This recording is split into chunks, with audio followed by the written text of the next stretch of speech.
After Allah saved Ibrahim Alaihissalam from that fire, and he is walking away from his people, Lut Alaihissalam will go to his people. Ibrahim Alaihissalam is making hijrah, he's migrating, and he has his wife Sarah.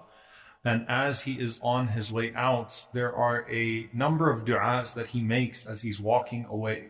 And you can imagine the closeness that he had to Allah subhanahu wa ta'ala in those moments. He just witnessed that great miracle from Allah subhanahu wa ta'ala. And one of the things that he says in those moments is, وَلَا تُخْزِنِي يَوْمَ يُبْعَثُونَ.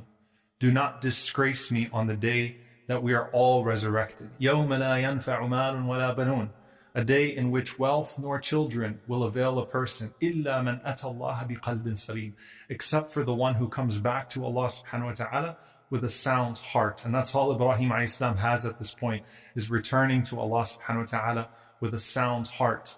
But it's just really powerful to think about the fact that he just experienced a humiliating, traumatic moment in this life. And as he's calling upon Allah, he's saying, Ya Allah, don't let me be disgraced in the next life. Don't let me be humiliated in the next life.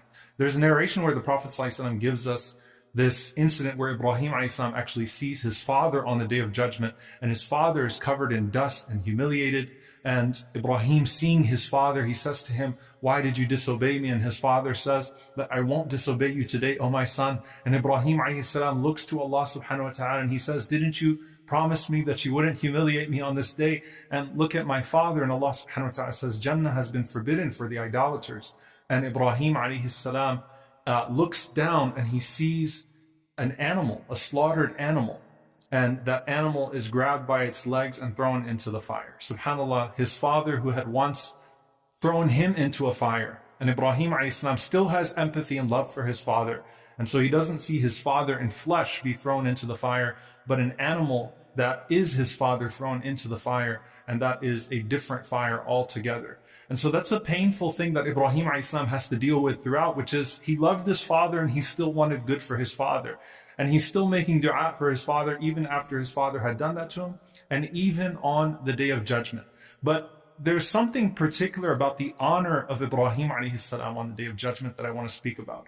Khizi is, more than anything else, entering into the fire, right? That's the greatest form of humiliation that a person could encounter on the Day of Judgment. May Allah subhanahu wa ta'ala protect us. But it's really more than that, right? Ibrahim is saying that the humiliation of this world is nothing. Imagine the gathering in the hereafter, where all of the creation of Allah is gathered, and you receive your book in your left hand, and the people mock you and laugh at you, and you are humiliated, knowing that your fate has been sealed. May Allah protect us. On the other hand, a person who receives their book in their right hand, going through the gatherings of the people on the Day of Judgment, people they knew and people they didn't know, and saying, Ha umuqra'u kitabia, everyone read my book. I know where I'm going. I knew this day would come and I know where I'm going. I'm going to Al-Jannah. May Allah subhanahu wa ta'ala make us amongst